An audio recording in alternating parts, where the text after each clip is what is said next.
Welcome to the Following the Joy podcast with me, Debbie Westwell, confidence and mindset coach and massive travel enthusiast.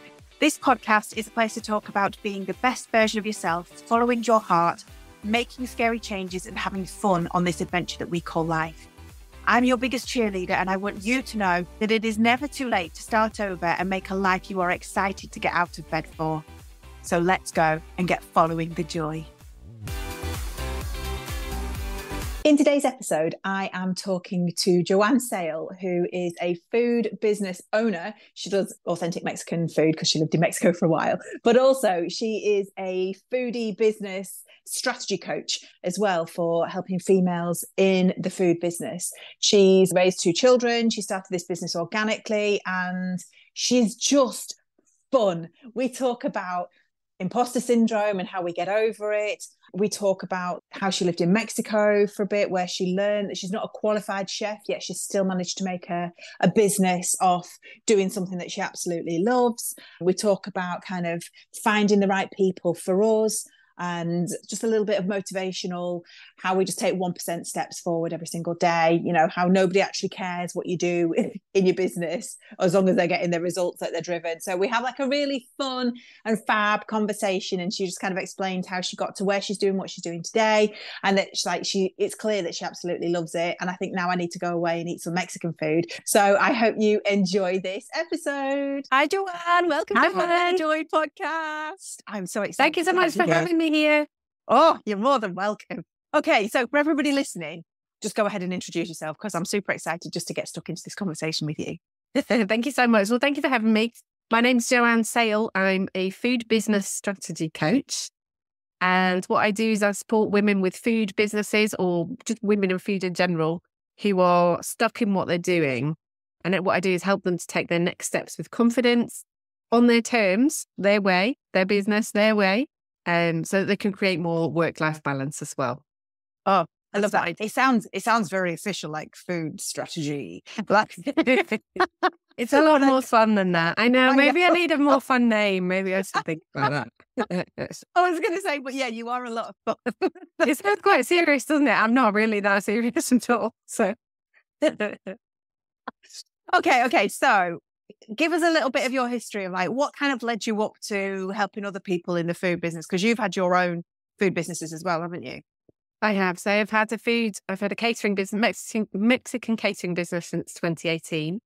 I'm not a chef. I'm not trained in any way in the food industry. That was just something that I started doing on a whim, and it's become a thing. So, but in a nutshell, my history is in other things. So I've done a lot of jobs, but mainly around things around teaching, teacher training, publishing, editing, and working for a long time for an educational publisher as a publisher. So those are kind of the big jobs that I've had. A lot of coaching mixed in with all of that as well. And I trained officially as a coach in 2021. So that's kind of my work background. How I got into food. Cut a long story short, I lived in Mexico for 15 which I love. It's a long story. We can get into it, but I lived in Mexico for 15 years. Got married out there, had my kids out there, had some of that teaching, training, work experience out there. And I moved back to the UK with my family in 2014 for a big job in publishing. Quite shortly after that, I got divorced and was then thrown into single mum life in the UK, full-time working, all of that, with not very much support. I was pretty much doing it on my own. So I was working away, on that machine, and I was finding that the wage wasn't really cutting it. Single person living near London with 2 young kids, one wage. Childcare costs. And that was 10 years ago. I mean, imagine now, it just wasn't enough. So I was looking at freelancing. I was doing different things to try and bring in more money. Even though I had a great job, just wasn't cutting it. And I'd got quite into the food scene when I got back to the UK, which wasn't really here when I left, 20 odd years before. I call that street food kind of stuff. Street food, food festivals. That didn't exist when I was young. So I've given away my age there a bit on it. It didn't exist when I was young either, don't worry. You went to the ice cream van. That was about as much as you got. Exactly. So I got quite into that food scene. And I was quite shocked to see that a lot of times the Mexican food either wasn't on offer, wasn't very good, it wasn't very Mexican, it was just a bit Tex-Mexy. And I really fancied having a stab at it, but I just thought, I can't do that, you know? I don't know anything about that. I'm not a chef. What do I know? Nobody's going to buy it from me. Who's going to want my food? La-di-da. All that, all those old thoughts rearing their heads. And so I just thought about it. And someone who's quite close to me just talked to me one day. I was like, why don't you just give it a go? Why don't you just, you know, you don't lose anything if it doesn't work, right? Just don't put loads of money into it, whatever. And that's that. So I did. I had to stab at it and I really liked it. And so I just did it. Started a limited company in 2018. Got some bits of catering equipment from here, there and everywhere. Did all my training, did all my legal stuff. Just went out there and went at it. Oh, and that's how I got started. That's what started it all. So, there's so much to unpack there. Right. Okay. So first of all, like, how much money did you put into your business? Do you mind if I ask? Like, just the beginning? Yeah. Essentially what I had to, because I didn't have any money. So I don't know, whatever it cost back then to get some training from NCUS on being, you know, certified for the health and safety stuff, business cards done, a little bit of equipment here and there. But I literally went on Facebook Marketplace and got some free stuff or some really cheap stuff secondhand. And I remember my office at the time was moving, my company was moving offices, and the place where they were moving to didn't have a big canteen. So they basically, the canteen put put loads of their catering stuff out in the canteen one day and just said, anybody wants it, come and get it. Oh, I love that. That's just when I was setting up my business. It's like divine timing for you. Isn't it crazy how the universe delivers, right? Oh, so, absolutely. Of course, I went up one lunchtime and was like, right, I'm having it. I think I took 3 car loads home. And I still use some of that stuff today, amazingly. So, yeah, just kind of put it together. I really didn't have money, so I just watched it together. I love that, though, because then it's just like you had the drive to just kind of just go out and do it, take the risk. But obviously, what you were mentioning there is about, you know, like, I'm not a chef and I'm not this, that and the other, and I'm not qualified in this and I don't know where to start. That's all that massive imposter syndrome, isn't it? That kind of is like literally everybody listening has probably felt it at some point in their lives. We all feel it at some point. In fact, I don't think it ever goes away. I think it's something that, like, you kind of manage to get over the first hurdle and then the other hurdles become easier because you practice the first hurdle, but it still raises its head every now and again when you try and take another route or add another, like, string to your bow or something like that, doesn't it? You know, I know I get it all the time and I have to kind of talk myself out of it. But was it just purely the conversation with a friend that kind of got you out of that? Or did you have to do some other work on yourself in order to be able to help? I mean, I've always, so I've always been quite kind of gung-ho about stuff anyway. You know, I went to live in the States when I was 18 to be a nanny just because, like, I've always done stuff.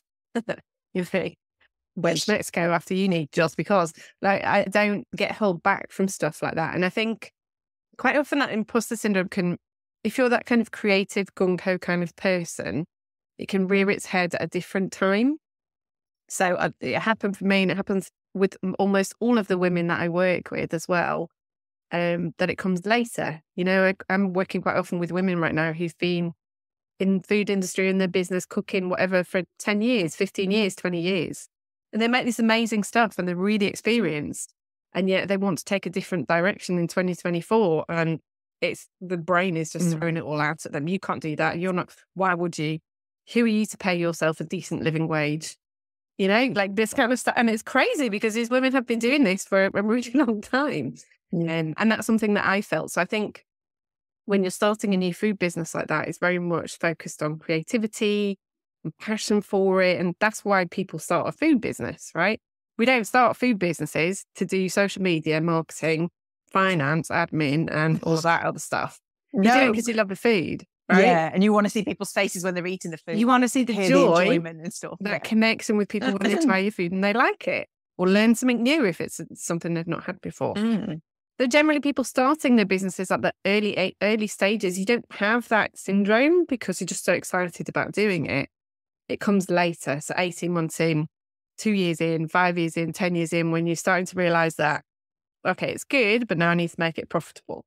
Yeah. Okay, it's good, but actually, it's taken over my life and I want to keep doing it, but I want to do other stuff in my life as well, And that's when your brain clicks and it starts to push things to you about, reasons why you can't do it or shouldn't do it or whatever. So we've always got stories that we've had in our youth, or stories that we tell ourselves that we believe to be true, of like, I'm not good enough, or I can't learn that. Maybe you weren't, like the most academic person, and so you're going, well, I can't learn how to market my business better. I can't learn how to earn money. I was told at school that I would never make anything of myself because I failed my exams. Whatever it is, we've been carrying those stories around with ourselves, and it's those that kind of bring in that imposter syndrome, isn't it? And it's like you're not a chef, so you can't be an expert in food. Whereas in actual fact, ask anyone's nana. All Italians have a nonna, don't they? Like, who has taught them how to cook, who is like the head of the household, who is a matriarch and cooks and stuff. And so it's like you've already got those skills within you. It's just there's something in your past that has been said to you, or that you have taken on board as a belief, and you are telling yourself that over and over and over again. And it's about breaking that mindset to go, do you know what? Like you said, like, what have you got to lose? If you can do it as cheap as possible, just do it. And if it doesn't work out, well, then you're in exactly the same situation as you were before, but with the knowledge that you've tried something instead. So exactly. And those things come from both places as well. So it's things that people have told you, experiences that you've had, or every day we're making up these stories.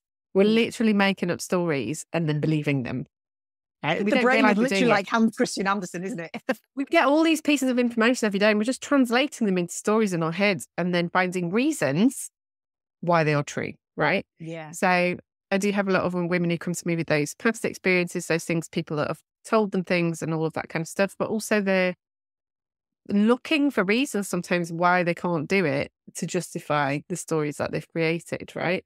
And we don't even realize that we're doing this. It's how our brain works. It's meant to protect us, but it's really not helpful, right? I think sometimes it's, and I struggle with that. I have automatic negative thoughts that are really intrusive sometimes. And like anybody, I have days in both my businesses, because obviously I run a coaching business now, my food business as well. And I have days where I don't want to get out of bed sometimes. And I'm like, I can't do this today. This is not, who am I to want to X, Y, or Z? Right? And what do you do on those days then? It takes time, and there's techniques that you can use, but it's about learning how to reframe it and question it. Always question yourself, always question your thoughts, because quite often you'll find that they're not true. If you can question those negative thoughts and say, well, is it actually really true? Is that fact based in fact, science, whatever? Or is that just something I've told myself? It takes a bit of practice. But once you get used to doing that, you can pull yourself out of any emotional situation, really. A little bit of grace and compassion you need to give to yourself, don't you? And understanding that sometimes when that happens, it's okay to step back and say, okay, I really can't with this right now. But as long as you don't really step back, right? Just take a break, take a breath. If you need half a day, even just do that. But yeah, even top athletes need a recovery period, right? Fall off the horse and then you get back. I tell you what, I also tell people to do, and do myself as well, is try and find proof. So if you're telling yourself a negative thought, try and find the proof that somebody else out there is already doing it. So, like, it's impossible. Well, it's not impossible at all, is it, if somebody else is doing it? Or look into your past and see in other aspects of your life. Maybe you're like solely focused on work, like I don't enjoy my job, or I can't do this, or I'm not feeling like I'm achieving, and that imposter syndrome comes in work. But look at all your other aspects of your life. You're an awesome mum. You might be a great partner. You might be like the greatest listener for all of your friends in the world, So you've got those skills, and you just need to kind of go, oh no, I'm doing it in a different part of my life, so I can do it in this part of my life, and just kind of shore yourself up a little bit and be your own cheerleader. Or message me, I'll be your cheerleader for you. Exactly. But that is it, isn't it? And looking for evidence of things that you've already done, right? So so I always tell my clients that are struggling with this next step, and maybe they've got a business. Quite often, women who are sort of middle-aged as well, who've had a food business for a while, kind of become a beast. And it's not really what they thought it would be, or they wanted it to be. And actually, they're not enjoying it as much as they used to. And they're finding they're doing these events and this food, and it's like, I don't really want to be doing this. I'm in it with my own food business at the moment. I'm pivoting because I have done a lot of outdoor events and stuff. I'm now 48. I don't want to be lugging around the gazebo in a massive van anymore. So I'm changing what I'm doing, right? But women are quite hesitant quite often to do this because they're kind of used to it, but also they're a bit fearful of what's next and all these thoughts. Yeah. And we've all got bills to pay at the end of the day as well. Exactly. So, you know, how am I going to do it? And that's what I help them work through. But there's a really important part of that, which is the fear of something new, right? Because they are used to doing what they're doing already. And what I tell them is, have you done this before? Have you started a business not knowing what you're doing, not knowing if you can do it, not knowing if anybody wants to buy it, not knowing if it's a complete waste of your time? And of course they say yes, because they've done it, right? If you've done it once, you can do it again. And actually you have more experience already. You're just not thinking about it like that. You're thinking about the negative side, right? So absolutely. It's just about looking for that real evidence, not that fake evidence that your mind monkeys are trying to make you believe. Yes, definitely. All right. Okay. Let's go back to Mexico. I'm so interested. So you just upped and left and went to Mexico, which is one of my massive passions. I love traveling anyway. So I'm just in awe of the fact that you did that. But obviously then found a husband and, you know, had children in Mexico, and lived in Mexico for a bit. So where did you learn how to cook Mexican food? It was just from living there. So obviously Mexican, I could go on about this for hours. Mexican cuisine is amazing. It's a really, just such a culturally diverse country. And every part of the country has very different cuisine. So you can literally go to different towns, different places, different areas of the country, and the food is completely different, right? So I wouldn't profess to say that I've even tasted a quarter of Mexican food, even though I lived there 17 years, because it's just so vast, the culinary landscape, right? But obviously living there, I ate a lot of it, obviously. But also I learned to cook from the people that were around me. So I would go to my mother-in-law's house, and she had the lady that worked with her that cooks all the food. So she gave me some lessons in how to cook just home-cooked traditional dishes that everybody eats every week, you know, nothing special to Mexicans, but are really good and stuff like that. So I can learn the basics. And yeah, just picked up stuff while I was there. But like I said, I'm not a trained chef. I haven't worked extensively in kitchens or anything. And yet I, you know, have worked with some very posh clients. I've worked with some massive companies, and nobody has ever asked me, ever, for my qualifications. Well, no, because it's in the taste and the flavour, isn't it? So if you're giving them a tasting session, they know that your food is good. So actually, I love that you're not a trained chef. Do you know what I mean? I love the fact that people can look at you and go, oh, do you know what? I've got a Lebanese mum and I can do Lebanese food, but you don't realise that maybe, you know, nobody else can. Just because you can and you excel at something doesn't mean that everybody else can. And people will actually pay you for the things that you naturally excel at, whether that is in cooking, whether that is in other aspects of your life. Absolutely. So I don't want people to feel like they're stuck and they can't do things, because everybody's got a superpower. I mean, I love 100%. Mexican food, but I'm not big on spice, right? And this is my big bugbear, and I get on my soapbox all the time, but I'm getting on my soapbox on this, right? So I love going to Mexico because I actually say, no me gusta picante, like I don't like spicy food. But a lot of the spice is in the sauces in Mexico. It's like as in what you add to your food, not the food that is on your plate. And so you can kind of level your own spice to your preference. When I eat Mexican food over here, it feels like they just throw in a ton of chilies into everything and then it just ruins it. So I never eat Mexican food in the UK. Maybe I need to come and try your stuff. Yeah, I think so. I mean, it just frustrates me. You can put chilies in Mexican food. It doesn't have to be spicy. There are chilies that you can put in that just add flavour, right? It's all about the combo. And I personally, for my customers, leave the spice on the side so that people can add it or whatever. But yeah, that's the authenticity part. And I think that comes down to anything that you want to do, right? It could be food, it could be an online business, it could be whatever. And I know it's very kind of trotted out and repeated, but it's so true. If you can find out what your secret sauce is, if you can find out, you know, in the thing that you're passionate about doing, what it is that makes it special and what it is that makes you special in the way that you do it, that will sell. That will always sell, because there will always be people who want that, as long as they know what it is, right? If you're just trying to sell something that everybody else is doing in the same way that everybody else is doing it with the same pattern and you're going to get the same results, right? Yeah. Everybody's doing that. And I think nowadays with sort of mass stuff everywhere, there's this real movement that people are generally looking for something different, whether it's food or something that they're buying, or, more sustainability in the clothes that they want. People want something different, and they love a story behind it. So, it's not about making things up, but if you can identify what that secret sauce is, you're onto a winner, because there will be people who will relate to that always. And I know who my customers aren't. I do have people who ask me for quotes and stuff, and I very politely decline, because I know they're not going to like the food. They're going to want to change it. They're not going to want to pay what it's worth. They're not, because I know who my customers are, and they're quirky people who like something different, fun, original, authentic. I work with a lot of design houses and people who do different things like that. I know who my customers are, right? Yeah. And also, you're confident in that, it's easy not to feel rejected. Yeah, exactly. And that's it, isn't it? It's like just knowing that you're not going to be for everybody, and that is actually okay.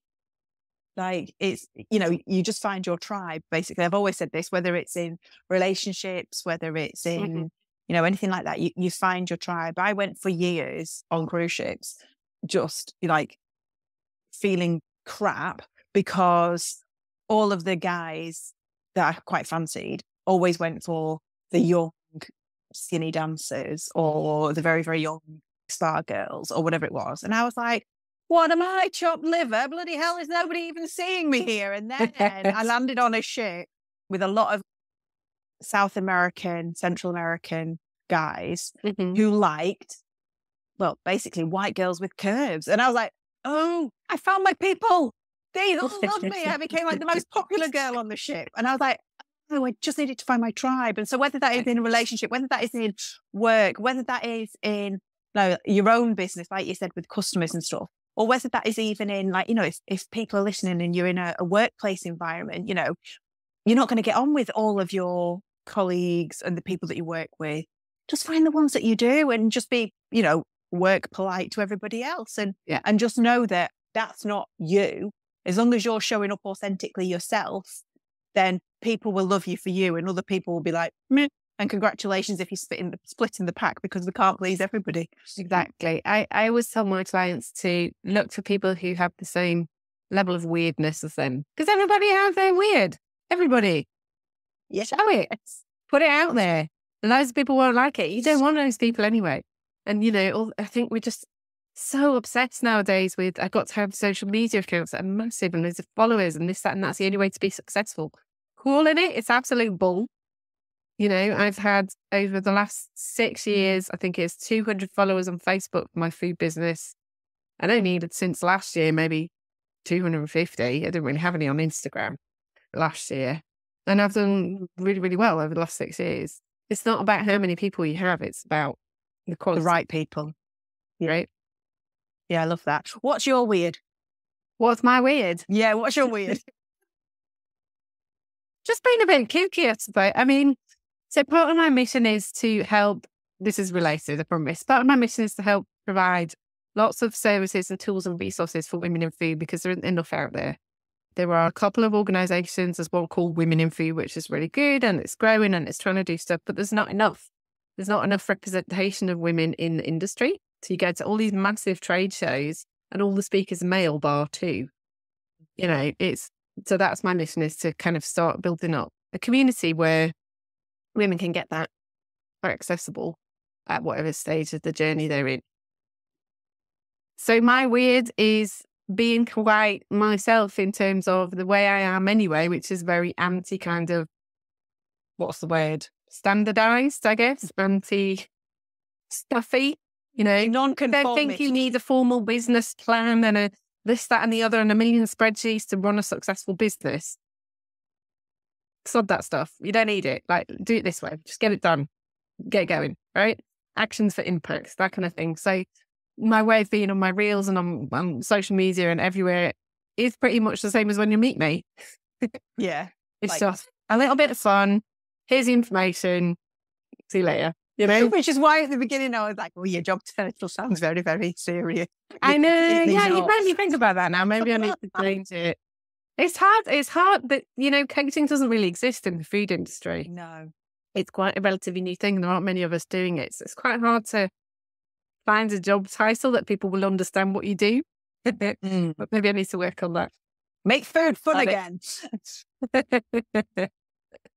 Yeah, I'm going to share what my weird is. So I am like the kind of person who you will probably see dancing down the aisle of a supermarket if there's a good tune on.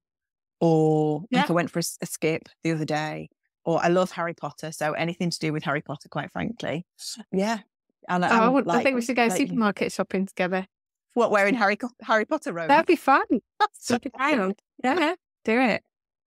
I love doing that to my kids. My kids are teenagers now, though, so I love doing that kind of stuff. It really, really embarrasses them. Oh, yeah.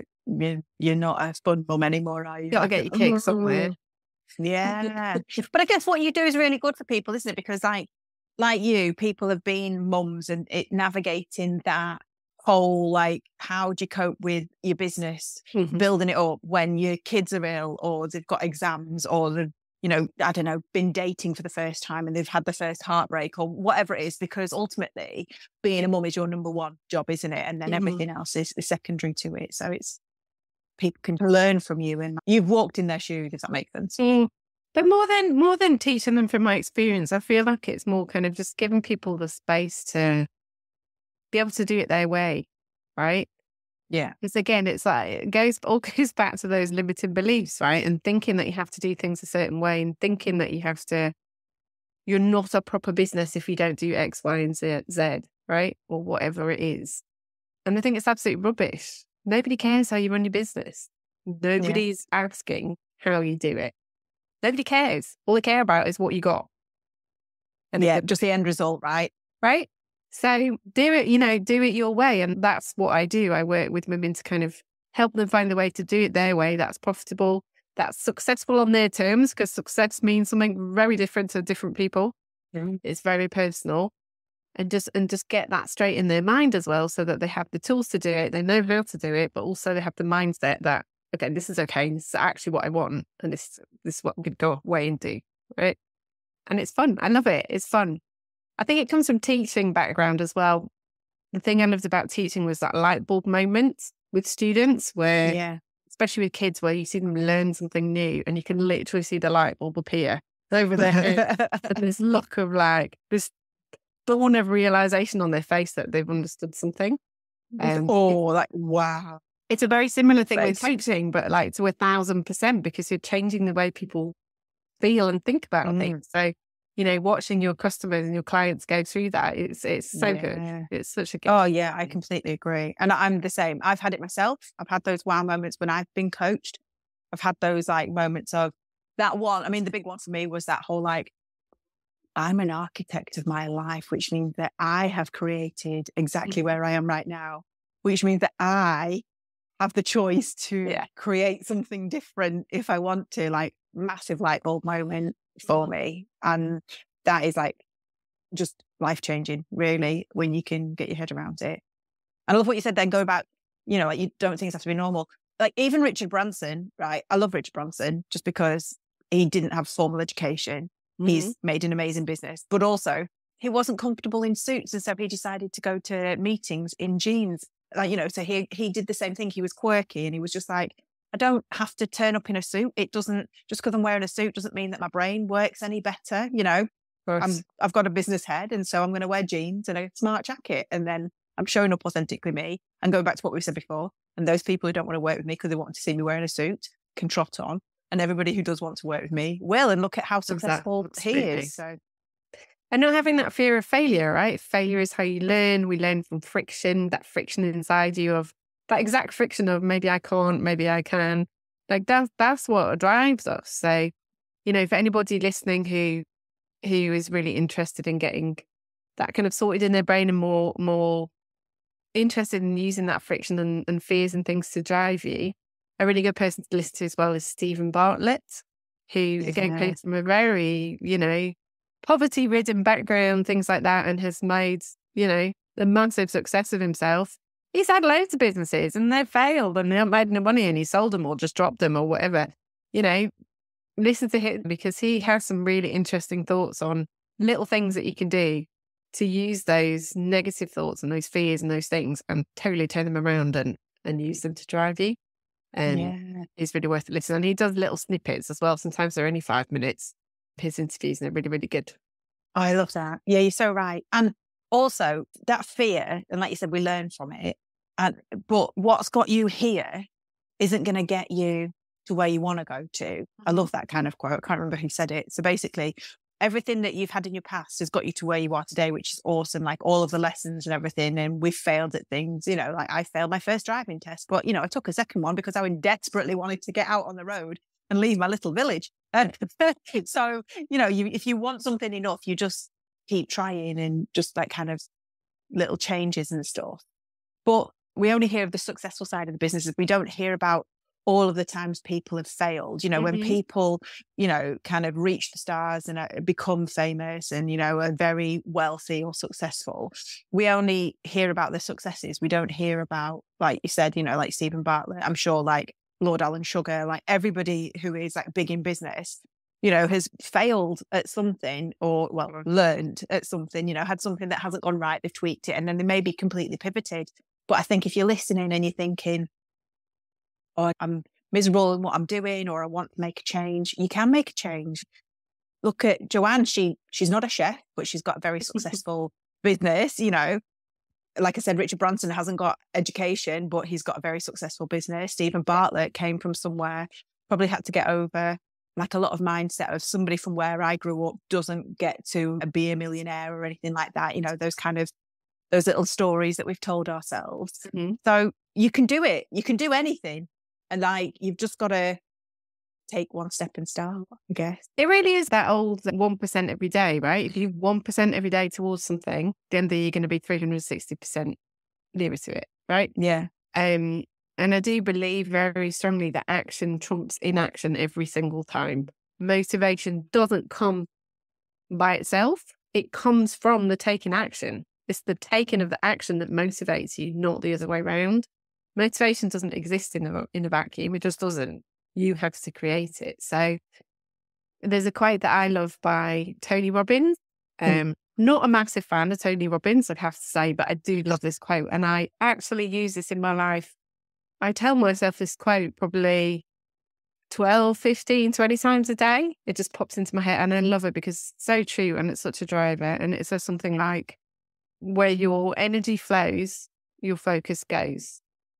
And it's so true of everything. And when you're in a position where your business isn't making money or you're stuck and you don't know what to do next or you don't know how to do it, or you're thinking that it's not possible, or you can't leave your partner because you think there's no one else that's going to love you, or whatever it is in your life that you're stuck in it and your brain is generating those thoughts, it's really hard to get out of it. But if you're constantly reminding yourself that if you're only thinking about that, that's where you're going to be, right? Yeah. Where you're putting your energy is where you're going to stay. So if you're thinking about the future, if you think about what you can do, if you think about the possibility and do something towards it, it's much easier to get there or to get nearer to it than if you're only thinking about where you are. Does that make sense? Yeah. And or all the things that you failed at in the past. Also, but if you want to get out of some kind of situation, the best thing to do is to think about the possibility. Yeah. Think about how bad it is where you are, right? Yeah. And because that's only going to keep you stuck. Absolutely. And also just believe that you can do it. Nobody else is going to come up off the street and be like, hey, Debbie, hey, Joanne, I really believe in you. I really believe that you can. Oh, by the way, what is it that you want to do? Okay, you want to start business. I really believe that you can start a business. I really believe that you can go traveling if you want to go traveling. I really believe you can leave that husband. You've got to believe in yourself. You just got to be your own cheerleader and be like, right, it's not coming for me. I'm just going to do it myself. And then it will come for you, because then people will be like, oh my God, that's amazing. How did you do that? I want to be able to do that. Like, you've led by example for me. So it really isn't coming. I thought about this the other day, actually. I had an interview for I'm looking for some financial investment. I'm at that point where I'm thinking about that in my businesses, and I had an interview with someone, and they were, after the interview, it occurred to me that they were more positive and encouraging about the future possibilities in my businesses than my friends, my family have ever been, and that's fine. I'm fine with that. It's, it is. But isn't it funny, right? Like, we sometimes really, really wish that someone would say, oh, you're doing so great. And it's not coming. So you got to do it for yourself. You got to do it. I've got to say, I've got a few friends that do say, you're so inspiring, like you're just so strong. I love that you're just going after what you want and it's fine. But most people, you know, in a conversation when you're going to meet friends or whatever, and you're like, hey, how's it doing? How's work? Yeah, work's good, blah, blah, blah. Nobody ever reciprocates and goes, how's your work doing? Because they don't understand self-employed people. They're just like, I'm not going to ask you because I don't know what the answer will be.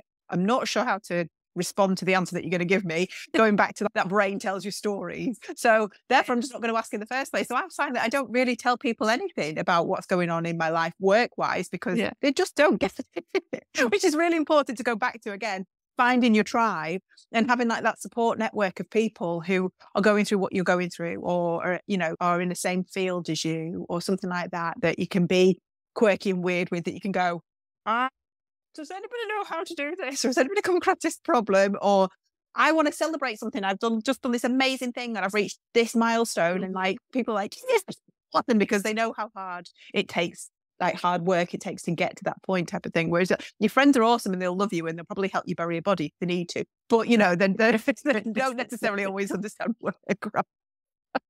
Exactly. So true. Oh. All right. How do people get in touch with you? How do people find you and work with you? Because you're awesome.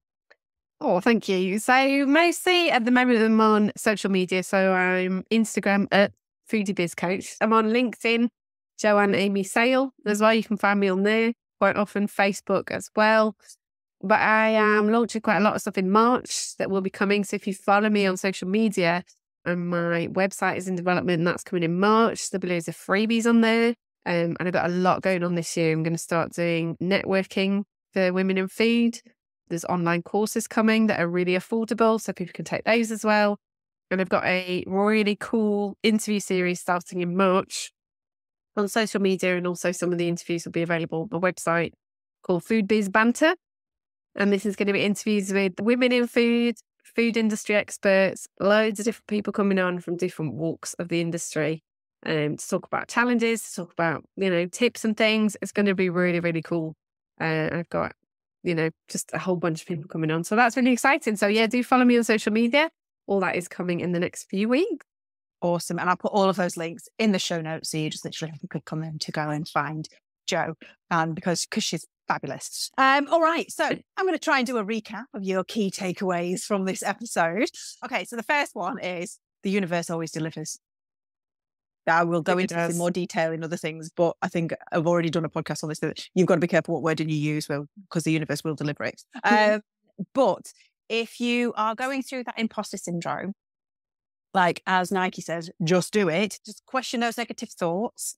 Try and find the evidence that you can do it, or you have already done it, or somebody else is already doing it to prove that it is actually possible to be done. This one is a nailer, is like, you don't have to be a certified expert to make a business from something. You just have to love something enough, have a passion, want to share it with people, and also be better than other people, basically, you know. And so ask yourself, like, what is your secret sauce? What is the skill that you have that nobody else has, or very few other people have? Whether it is, you know, you can cook a specific type of dish that doesn't seem to be available in the country that you're living in at the moment, or whether that is, you know, you're just great at listening, or whatever it is. What makes you unique, basically, is what you can make money off. Simple as. Find your tribe. There's another one. We've mentioned it a few times about supporting you through work, about the people that are for you and aren't you for you as your clients, about your friends, basically every area of your life. Find your tribe, and don't be offended if people aren't your tribe, because you don't really want to be drawn down by people who aren't for you in the first place.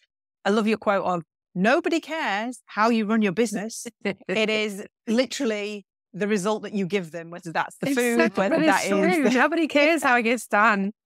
Nobody cares how many hours you sit at your desk or when you do it, or like literally nobody cares.